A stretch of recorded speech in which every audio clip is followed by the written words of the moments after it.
Olá, amigos e amigas, muito obrigado por acessar o canal Ramif Ensina. Como podemos diminuir a distância de nossa visão com a visão de Deus? Jó entrou na escuridão do Senhor? O que seria a escuridão do Senhor? O que é a luz de Cristo? Como podemos eliminar as escamas da descrença de nossos olhos? Veja isso e muito mais.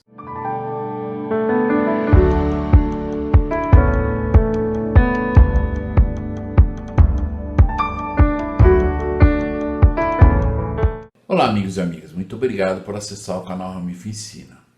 Então, nessa segunda parte da aula dessa semana do livro de Jó, lembrando do que nós aprendemos na primeira parte dessa aula, a importância de nós podermos buscar ter os atributos dos grandes homens e mulheres que representam ou são, na verdade, um protótipo de Cristo. E nós vimos aqui que Jó ele foi um desses homens, um protótipo de Cristo. E nós vimos no final da história de Jó que ele foi abençoado com o dobro do que ele perdeu. E os seus amigos, foram repreendidos por Deus. E a sua esposa também, por eles terem, de uma certa forma, tentado ou incentivado a Jó se rebelar contra Deus ou se revoltar com a situação que estava acontecendo. Não podemos esquecer do que nós aprendemos na primeira parte, da diferença do castigo, da provação e da tentação. Então nessa parte dessa aula, eu gostaria de especialmente usar o capítulo 38, do versículo número 2 a 11. E vamos ver o que realmente está acontecendo aqui.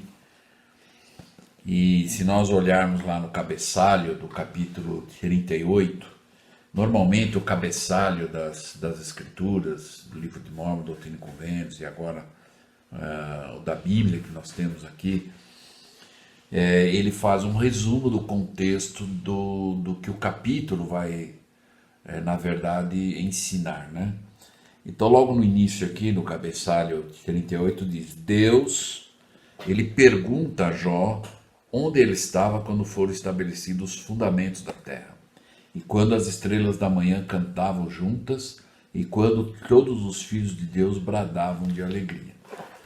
Então, aqui, de uma certa forma, o Senhor estava ensinando, talvez não propriamente ou diretamente para a pessoa Jó, mas ele estava ensinando Jó aquilo ou a visão que ele tinha que ensinar para o povo, para as pessoas. E a experiência própria dele, na verdade, fortaleceu e fortificou ele para isso. Então, imagine depois de ele ter passado por tudo, e aí ele recebeu de volta em dobro daquilo que ele perdeu, e como que ele continuou a falar sobre Deus, depois daquela experiência, que mesmo durante o desafio dele, ele em nenhum momento ele se revoltou contra Deus. Então imagine, depois ele tendo a sua riqueza de volta e tudo mais. Então era o que ele ia ensinar. E na verdade, de uma certa forma, se os melhores amigos de Jó e a própria esposa, na verdade procuraram incentivá-lo a desanimar, a se revoltar e tudo mais, e aí então eles estavam de uma certa forma com a sua visão obscurecida, E o papel de Jó então era não só a sua família e amigos, mas a todas as pessoas, A ele poder, como nós vimos lá, não só os amigos, mas da forma que Jó era respeitado, como diz a Escritura, as pessoas se calavam para ouvir ele, E depois eles zombavam dele, já não ouviam mais, desprezavam, até cuspiam nele, Se afastavam dele. E aí então ele tinha que ensinar esse princípio para eles, para que eles pudessem abrir os seus olhos espirituais, para que eles pudessem eliminar algo que às vezes a sua visão está escura e não consegue visualizar. E aí então, que muitas pessoas se acham, na verdade, sábias por si mesmas, né? Nós percebemos hoje pessoas, às vezes, que claro que é bom tudo aquilo que você puder estudar, se formar, ganhar conhecimento, né? Por isso que o livro de Mormon diz que é bom ter conhecimento quando nós estamos alinhados com Deus. Mas é complicado quando uma pessoa tem muito conhecimento, na verdade secular, o conhecimento dos homens, né? Às vezes é formado, PhD em várias matérias e tudo mais, mas ele não está alinhado com o Evangelho. Então ele começa a achar que, ao ler as Escrituras e tudo, parece que não bate com as coisas que ele aprendeu no secular. Por isso que, mesmo as pessoas quando fazem, por exemplo, faculdade e tudo mais, ao estudar as Escrituras, nós vamos notar que muitas partes estão alinhadas, mas uma outra boa parte também não está alinhada. E aí é onde nós vamos fazer o nosso julgamento pessoal. Daquilo que está alinhado com Deus, correto, vamos em frente. O que não está alinhado é ensinamento dos homens, né?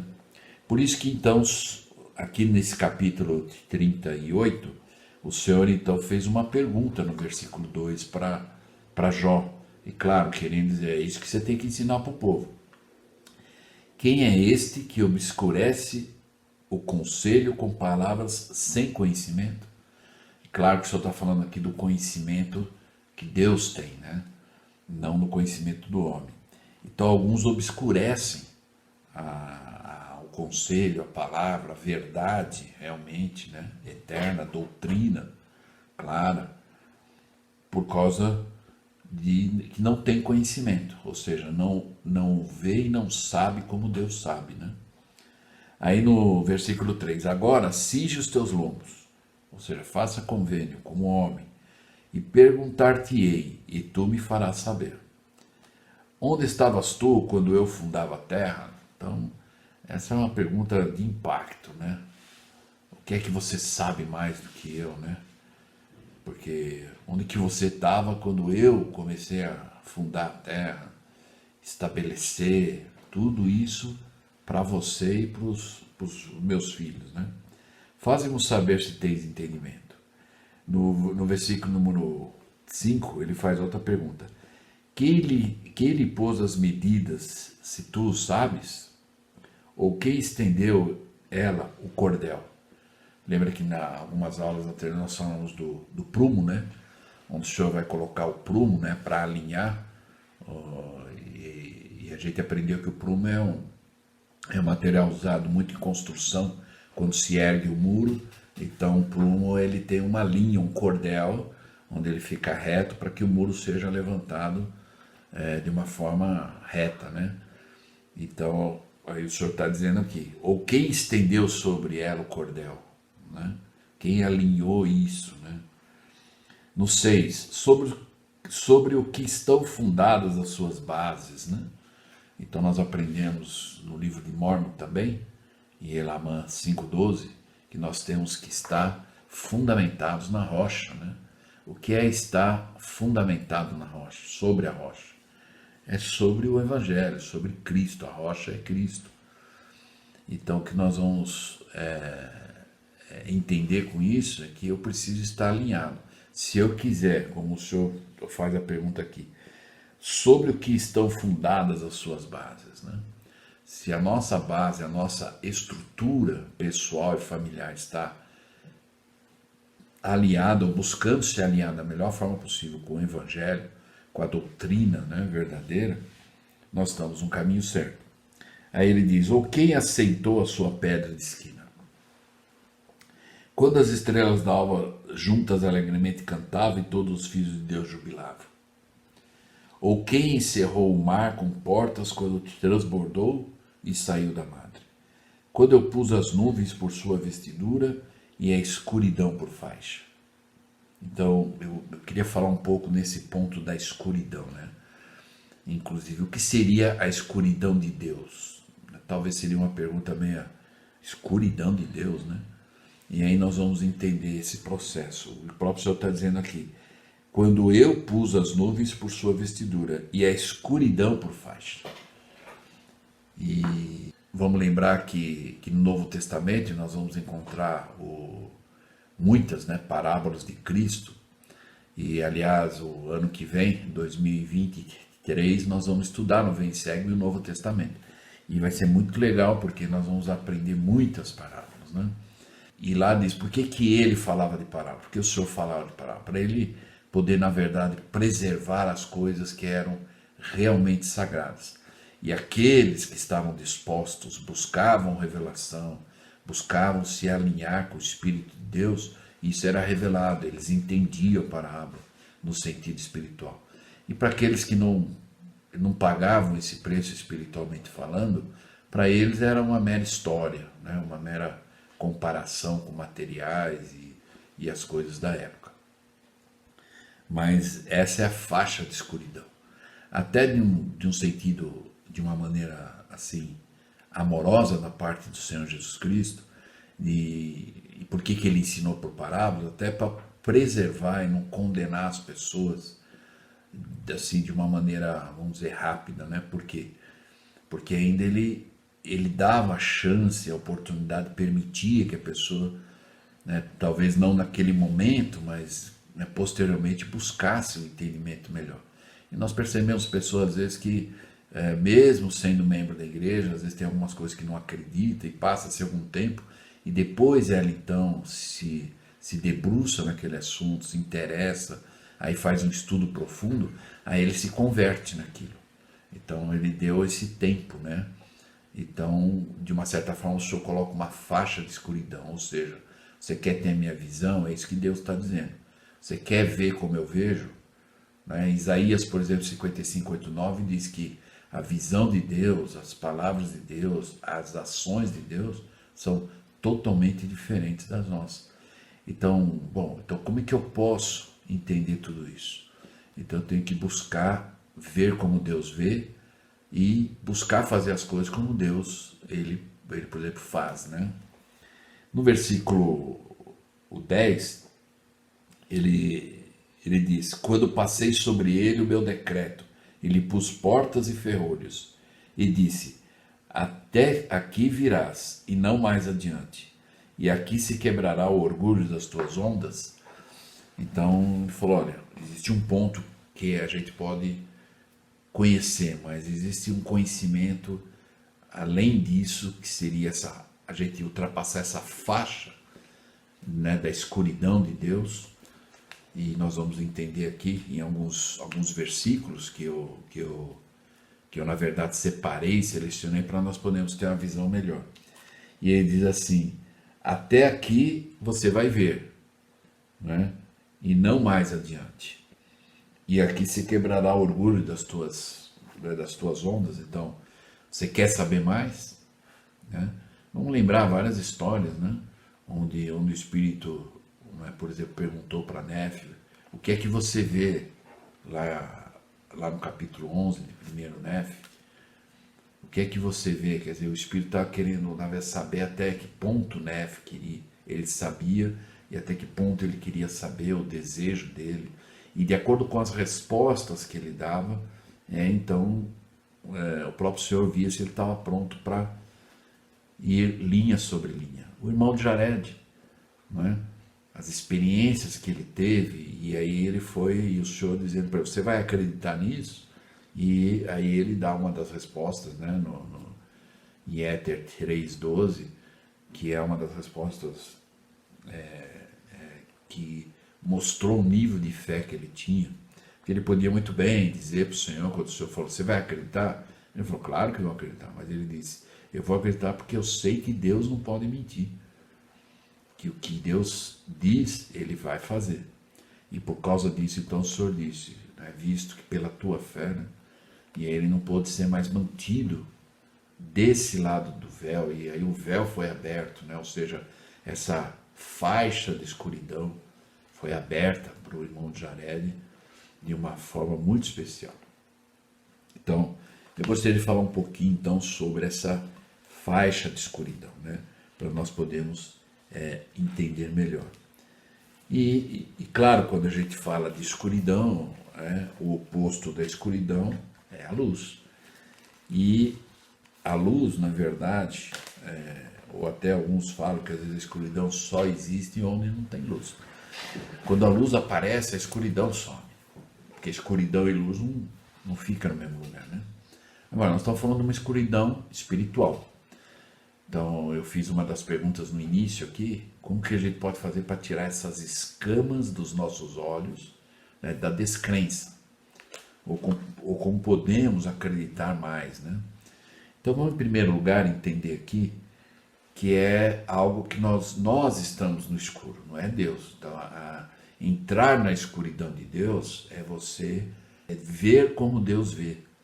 Então, né, talvez ainda, né, para nós, como, né, pessoas, homens e mulheres naturais, nós vamos pensar assim, bom, eu não consigo ver, eu não consigo ver dessa forma, como Deus vê, né? Então, porque ainda estamos numa escuridão. Então, nós temos que entrar nessa luz de Deus, né? Ou seja, nessa escuridão, né? O que para nós a princípio é uma escuridão, mas para Deus não é. Então, por isso que ele está dizendo para nós, ó, vem, e nós vamos ver algumas escrituras aqui, mas antes, no guia de estudo das escrituras, nós vamos ver a luz de Cristo. O que é a luz de Cristo? É uma energia divina, poder ou influência que procede de Deus através de Cristo e dá vida e luz a todas as coisas. É a lei pela qual todas as coisas são governadas no céu e na terra. Ela também ajuda as pessoas a entenderem a verdade do Evangelho e serve para colocá-las no caminho do Evangelho que leva à salvação. Não devemos confundir a luz de Cristo com o Espírito Santo, pois a luz de Cristo não é um personagem, mas uma influência proveniente de Deus, que nos prepara para receber o Espírito Santo. É uma influência para o bem na vida de todo ser humano. Então essa é a luz de Cristo. E aí, como diz lá, uma manifestação da luz de Cristo é a consciência, que ajuda a pessoa a distinguir o bem do mal. Quanto mais aprendemos a respeito do Evangelho, mais sensível se torna a nossa consciência. Os que seguem a luz de Cristo são guiados ao Evangelho de Jesus Cristo. Então, a luz de Cristo não é o Espírito Santo, a luz de Cristo é desde que nós, na verdade, nós nascemos com a luz de Cristo, que é a nossa consciência. E cada vez mais, como diz lá, que é a pessoa que nos ajuda a distinguir o bem do mal, e quanto mais a pessoa aprende do Evangelho e coloca em prática, ela se torna mais sensível, a sua consciência alinhada com a vontade de Deus. E os que seguem a luz de Cristo são guiados, né, para o Evangelho de Jesus Cristo. Claro que vão buscar realmente saber a verdade e vão encontrar, né? Então, algumas escrituras que nós podemos ver aqui em relação a isso. Em Êxodo 20, 21 diz lá: e o povo estava de longe em pé. Moisés, porém, se chegou à escuridão onde Deus estava. Então, quando ele viu lá, e até estou colocando como referência a escritura de Isaías 55, 8, 9, que diz: os meus pensamentos não são os vossos pensamentos, são os meus atos, né? Então nós precisamos, ou como diz Moisés, se chegou à escuridão onde estava Deus. Quer dizer, até aquele ponto era o que ele sabia, ele não sabia mais, mas queria saber. E aí Deus, né, por ter escolhido também ele, e pelo desejo pessoal dele, então ele pôde receber mais luz, né? Então essa escuridão, né, de Deus, a gente poderia, na verdade, definir como aquilo que eu não sei. Eu ainda não sei todas as coisas que Deus sabe, né? Então eu preciso entrar nisso, né? Eu preciso buscar isso. Uma outra escritura é em 2 Nef 30, versículo 6. E então se regozijarão, porque saberão que é uma bênção que lhes vem da mão de Deus, e de seus olhos começarão a cair as escamas da escuridão.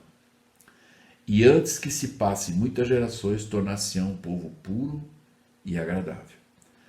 Então nós vemos aqui que quanto mais buscamos essa na verdade, sensibilidade espiritual, conexão e estar alinhado com Deus, ele diz, porque aí sim nós vamos poder saber que é uma bênção que vem da mão de Deus.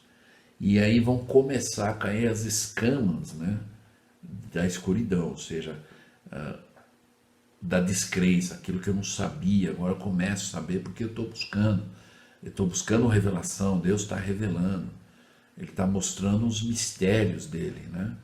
O que talvez para muitas pessoas, e nós vamos ver uma escritura daqui a pouco, sobre os mistérios de Deus. O que é o mistério de Deus?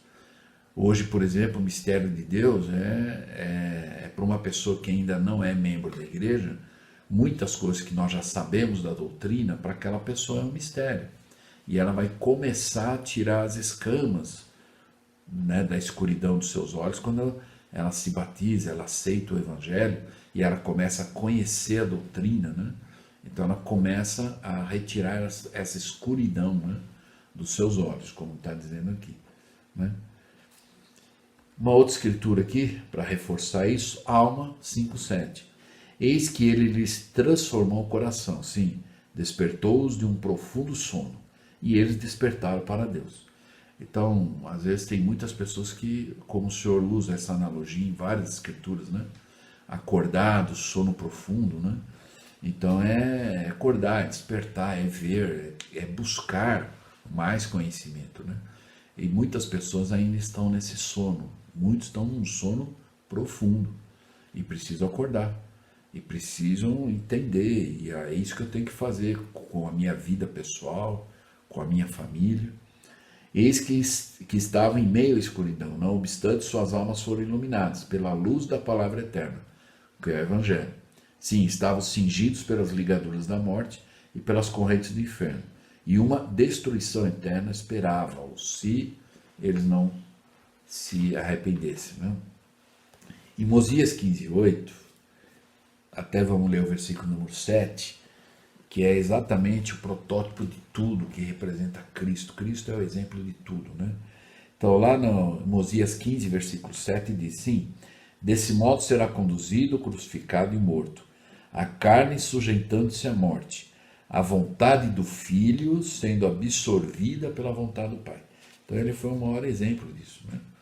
Ele fez a vontade do Pai, até que ele começou e terminou, como nós falamos em alguns vídeos anteriores. Nós aprendemos a começar e terminar as coisas. E quando Cristo terminou, ele disse para o Pai: Pai, está tudo consumado, a tua vontade foi feita. E no 8 diz: e assim rompe Deus as ligaduras da morte, havendo conquistado a vitória sobre a morte, dando ao Filho o poder de interceder pelos filhos dos homens.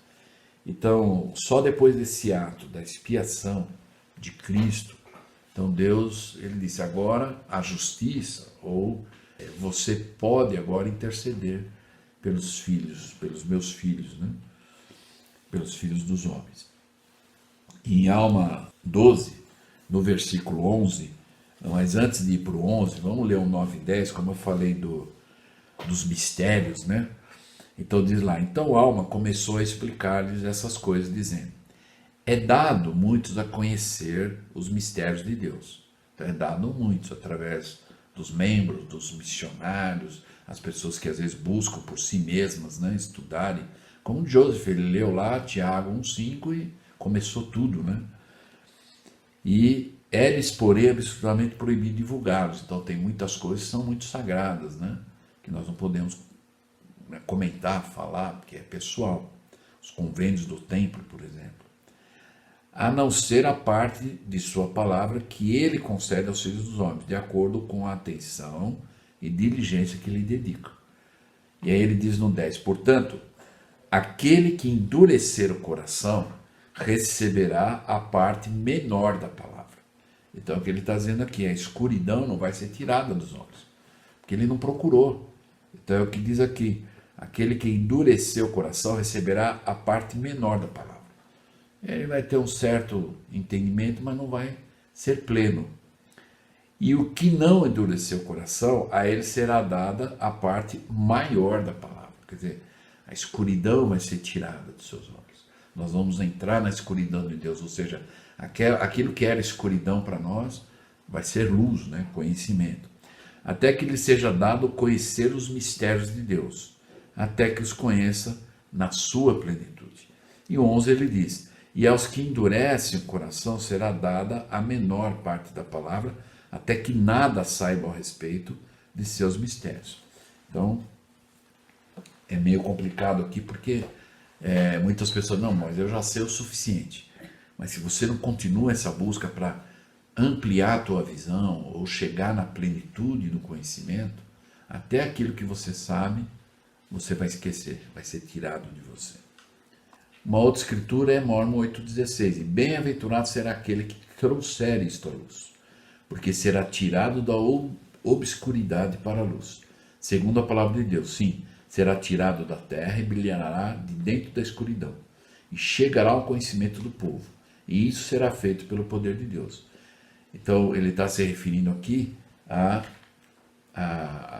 ao livro de Mormon, né? As escrituras. Em 2 Nef 3 reforça isso, né? No versículo 6 e 7 diz: porque José verdadeiramente testificou dizendo: o Senhor meu Deus levantará um vidente, que será um vidente escolhido para o fruto de meus lombos. Sim, José verdadeiramente disse: assim me diz o Senhor, um vidente escolhido levantarei eu do fruto, que nós sabemos que é o profeta Joseph Smith. No 27 e 29, aí ele diz: e naquele dia o surdo ouvirá as palavras do livro, e dentro da escuridão e das trevas verão os olhos cegos. Então nós temos o livro de Mormon.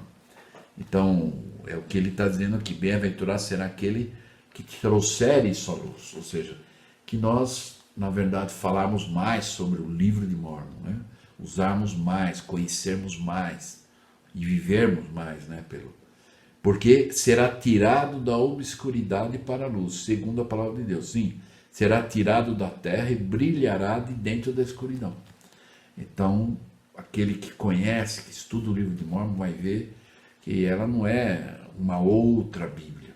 Ela é apenas uma história de um povo, um determinado povo, assim como a Bíblia.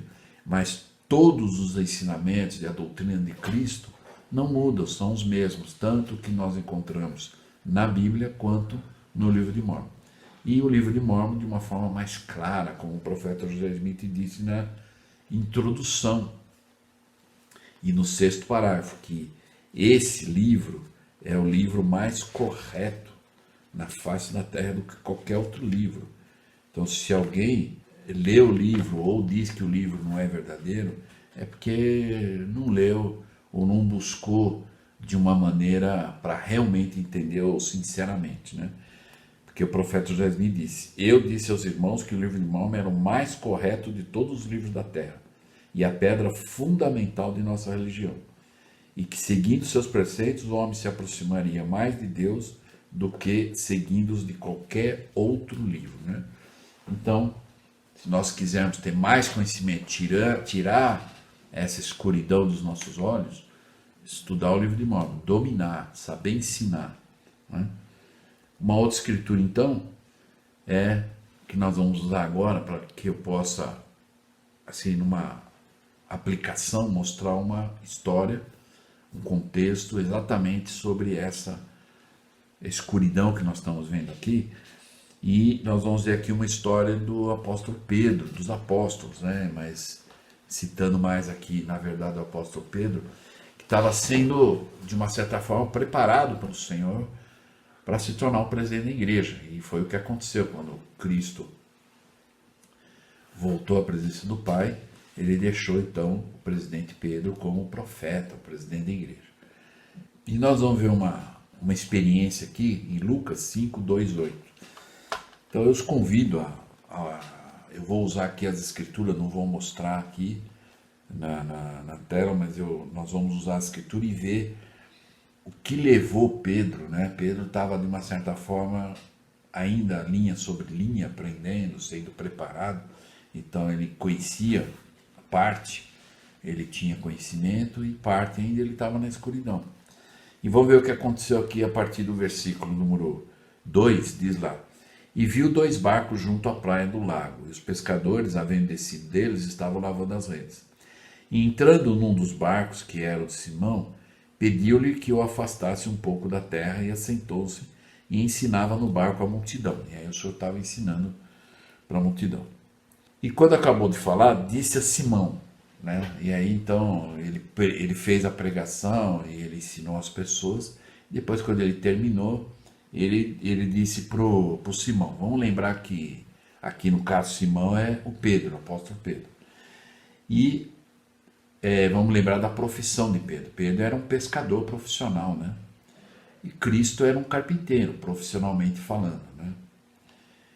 Mas aí o Senhor então disse para ele lá no versículo 4, ele disse assim para ele: faze-te ao mar alto e lançai as vossas redes para pescar. Então, depois de ele ter, aqui não diz quanto tempo levou a ministração dele, mas depois com certeza ele queria fazer talvez um jantar lá reservado com os discípulos, né? Mas aí ele disse para Pedro, olha Pedro, né? Faze-te ou lança-te ou vai até o mar alto, né? Que é onde se consegue pescar mais, né? E lançai as vossas redes para pescar. E aí, antes daquele momento talvez que Jesus Cristo foi lá, Pedro, os apóstolos, que eram pescadores, já tinham feito isso. Então vamos ver o que Pedro falou para o Senhor. E respondendo Pedro, Simão, disse-lhe, mestre, havendo trabalhado toda a noite, nada apanhamos. Então, se nós formos olhar como conhecimento secular, profissionalmente, o pescador profissional era Pedro. Ele sabia muito bem como era, ou como ele tinha que pescar para ter sucesso, e quando não tinha, e ele buscava outros meios. E Jesus Cristo falou para ele, olha, vai lá em alto mar, né, para pegar uns peixes. E lógico, de forma respeitosa, ele falou, olha, mestre, havendo trabalhado toda a noite, nada apanhamos. Então, nada, olha, nós não pegamos nada. Isso lançando a rede, né? Não é só com a varinha de pesca, é lançar a rede mesmo, e não pegaram nada. Imagine a noite toda. Então, ele devia estar cansado também, fisicamente, esgotado e tudo mais. Mas olha só o nível de fé que Pedro tinha. Ou ele queria sair daquela escuridão pessoal. Porque se o Senhor falou para ele, olha, vai lá em alto mar e lança a rede para pescar. E ele talvez imaginou, bom, mas eu fiquei a noite toda. Mas quem é que está me pedindo? É o Cristo. Então olha só a resposta dele. Então ele disse, mestre, havendo trabalhado toda a noite, nada apanhamos. Mas, então esse mar ele está dizendo, olha, esse é o que eu penso, essa é a minha visão. Mas, por causa da tua palavra, eu lançarei a rede. Então, eu vou sair do meu conhecimento secular, ou do meu PhD pessoal, e vou para o conhecimento de Deus. Então, muito cuidado às vezes quando as pessoas dizem, né, uma pessoa para ser chamado por Deus, para ser um grande líder em alguma coisa, ele tem que ter um autoconhecimento, né? E não é nada disso. Começa-se já pela história da igreja, né? Joseph Smith era um garoto, 14 para 15 anos, não tinha muito estudo, né?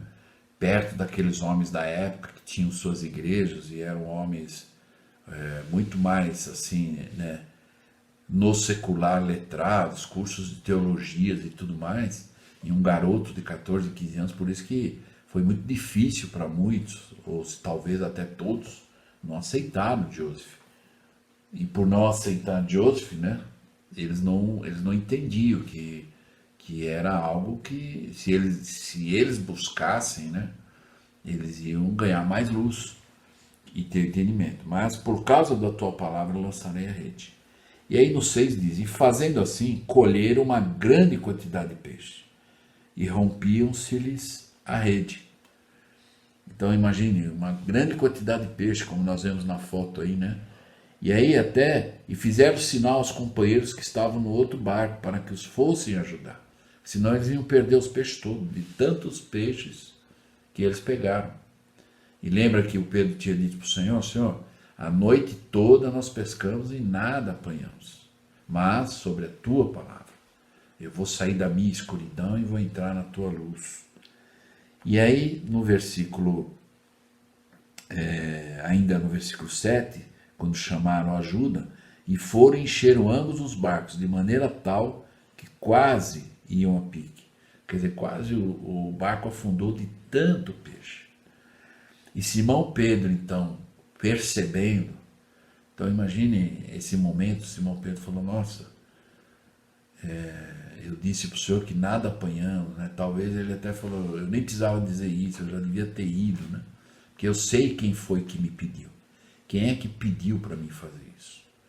Então, da mesma forma, a aplicação hoje, quem é que está pedindo para os jovens irem, né, na verdade, servir uma missão? Através de um profeta, mas é Deus que está pedindo.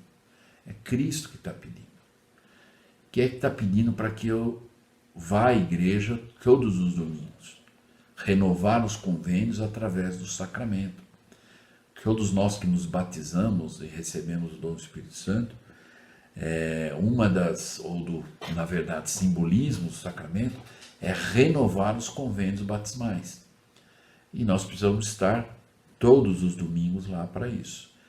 Talvez, se nós formos pensar, a parte mais importante, fundamental de uma reunião sacramental é o momento do sacramento. Nós vamos estar renovando os convênios. E quem é que está pedindo para nós irmos lá? É Cristo. Quem é que está pedindo para a gente perseverar até o fim? É Cristo.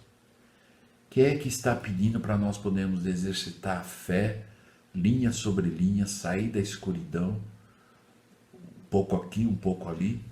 É Cristo. Que nós possamos talvez dar essa resposta ao Senhor. Senhor, eu já estudei tanto as Escrituras, eu sei um pouco, mas ainda dizer, mas sobre a tua palavra eu vou estudar mais ainda. Eu vou procurar as coisas que ainda não encontrei. Me ajuda, me revela. Né? E é o Cristo que está pedindo. Então, quantas coisas nós poderíamos colocar aqui? Que é que está pedindo para que nós possamos fortalecer nossa família? Os pais serem exemplos para os filhos. É só, né, me parece que fica no esquecimento, mas a gente sempre precisa voltar a falar sobre a proclamação ao mundo, a família. A família é a estrutura de tudo. Muitos pais, às vezes, acabaram esquecendo que é uma escritura, uma declaração e uma escritura. A proclamação ao mundo, à família, é uma escritura. E nós precisamos estudar também. E lá fala da responsabilidade dos pais. E isso é eterno, não é só por um tempo. E quem está pedindo isso? É Jesus Cristo. Então que nós possamos dizer, mas sobre a tua palavra eu vou fazer melhor com a minha família. Sobre a tua palavra eu vou educar melhor meus filhos. Sobre a tua palavra nós vamos de verdade estudar o Vem e Segue-me diariamente. Aí no versículo 8 diz, e Simão Pedro, nesse tipo de sentimento que ele tinha dito para o Senhor, Senhor, a noite toda nós pescamos, não pegamos nada, mas ainda assim sobre a tua palavra nós vamos lançar a rede, e ele viu o que aconteceu. E olha só que o milagre, né? Quando a gente fala de milagre, se a gente notar a partir do versículo número 6, quando o Senhor diz para ele, vai e lança a rede, talvez Pedro pudesse falar, Senhor, eu estou muito cansado. Deixa eu descansar agora aqui e amanhã de manhã eu volto. O Senhor talvez ia dizer, tudo bem. O Senhor só falou, vai e faz. Então, né, quando o Senhor fala, ele sabe que é importante, é naquele momento que nós podemos e vamos conseguir. Então, olha só que, né, talvez o milagre ou a situação, a experiência espiritual que Pedro e os apóstolos tiveram aqui, eles não teriam se eles dissessem, olha, já a noite toda nós ficamos aqui, não pegamos nada, mas amanhã nós vamos descansar para realmente fortalecer e amanhã nós voltamos. Mas não, mas eles diziam, mas de acordo com a tua palavra nós vamos lançar a rede, lançaram. Então, só depois é que eles viram o resultado, não antes.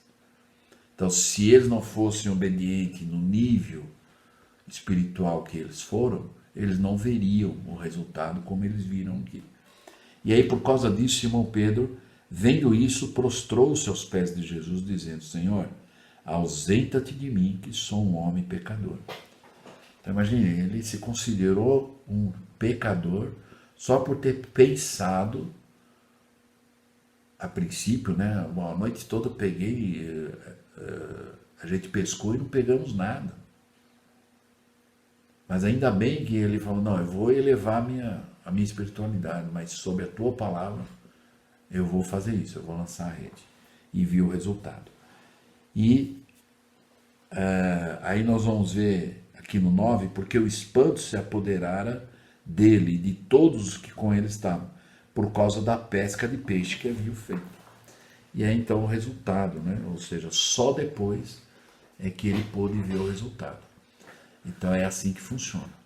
Quando Deus nos pede, ou essa escuridão, que a gente precisa tirar essa escuridão, e o Senhor está falando em vários aspectos da nossa vida, né? Vai e lança-te ao mar alto. O que seria um mar alto para mim hoje? Um desafio para mim hoje. E talvez eu já fui, já tentei fazer, mas ainda não tive a experiência espiritual que o Senhor gostaria que eu tivesse, para abrir os meus olhos, tirar a escuridão, as escamas da escuridão dos meus olhos, e que eu pudesse ter esse mesmo sentimento que Pedro teve aqui, né? E aqui diz, para o espanto de todos, né? O espanto no sentido assim, puxa, eu pensei que o meu limite era esse. E Deus, Cristo, mostrou para mim que eu posso mais. Então, que nós possamos aprender que na nossa vida, às vezes nós achamos que estamos vendo todas as coisas. Mas a cada momento que nós obedecemos, quando o Senhor diz, lança-te ao mar alto. Agora, cada um de nós é que vamos imaginar qual é o meu mar alto. Mesmo que eu já tenha feito, mesmo que eu já tenha ido lá. Né? Mas né, se o Senhor está dizendo para mim ainda continuar, é porque alguma coisa ainda tem lá que eu não vi. Que os meus olhos espirituais não foram abertos. Então é assim que funciona. Como a gente está vendo aqui no vídeo, cada obediência linha por linha, a escuridão sai e a nossa visão abre. E aí nós conseguimos enxergar melhor o caminho. Os dois caminhos, do bem e do mal. Ou a gente consegue enxergar quando tem as pedras de tropeço. Lembra que nós falamos na primeira parte sobre o que é castigo, o que é provação e o que é tentação. E aí a nossa visão vai nos mostrar rapidamente que tem coisa errada e nós vamos nos desviar. E cada vez que nós estudamos a Escritura, o caminho vai ficando mais claro, a doutrina vai ficando mais clara. E aí nós vamos tendo uma visão ampla de todas as coisas.